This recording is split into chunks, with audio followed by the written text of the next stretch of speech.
গ্রামের কাছাকাছি এক জঙ্গলে একটি চালাক শেয়াল বাস করত। আমরা জানি শেয়াল খুব চালাক হয়। দিনের বেলা সে গর্তের ভিতরে লুকিয়ে থাকতো, আর রাত হলেই তার খেলা শুরু হতো। চুপি চুপি গ্রামের মধ্যে ঢুকে গৃহপালিত পশু, হাঁস, মুরগি প্রভৃতি চুরি করে নিয়ে পালাতো। একদিন নয়, দুদিন নয়, প্রতিদিনই সে রাত্রে চুরি করতে আসতো। শেয়ালের লোভ ধীরে ধীরে বাড়তেই থাকলো। এদিকে গ্রামের লোকেরা শেয়ালকে ধরার জন্য ফাঁদ পেতে রাখলো।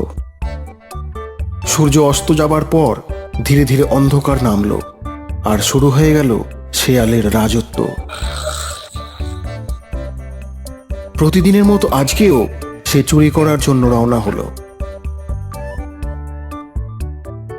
না, আজ একটু তাড়াতাড়ি যাই, ফিরে এসে বেশ জমিয়ে ভোজন করতে হবে। এই বলে সে আরো তাড়াতাড়ি হাঁটতে থাকলো। কিছু দূর যাওয়ার পর হঠাৎ কে যেন পিছন থেকে তার লেজটা টেনে ধরলো। অনেক চেষ্টা করেও কিছুতেই সে সামনে এগোতে পারল না। আরে, আমার লেজ তো ফাঁদে আটকে গেছে।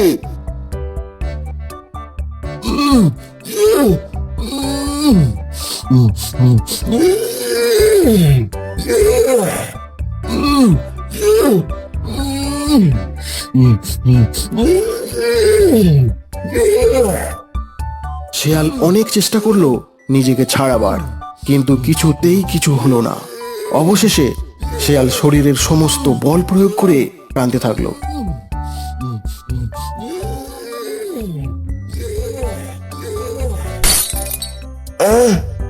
এ কি, আমার লেজ তো ছিঁড়ে গেল। এখন আমি কি করব?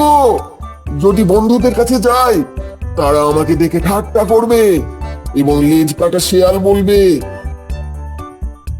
অনেক ভেবে সে একটি মতলব আঁটল আর জঙ্গলে ফিরে গেল।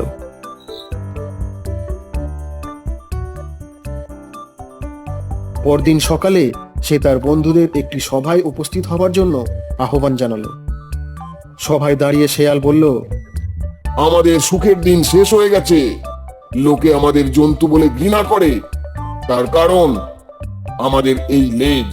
তাই আমি আমার লেজ কেটে ফেলেছি। তোমরাও তোমাদের লেজ কেটে ফেলো, যাতে আমাদের কেউ ঘৃণা করতে না পারে। গাছের নিচে এক বুড়ো শেয়াল এতক্ষণ এই সব কথা শুনছিল। তারপর সে লেজ কাটা শেয়ালকে বলল, বন্ধু, আমি জানি তুমি খুব বুদ্ধিমান। আমরা সবাই হলাম জন্তু, আর আমাদের রাজ্য হলো এই জঙ্গল। জঙ্গলে পশুদের লেজই হলো একমাত্র সৌন্দর্যের প্রতীক। তুমি দুর্ঘটনার কারণে লেজ হারিয়ে আমাদের বোকা বানাতে এসেছো। আমি কিছুতেই হতে দেব না।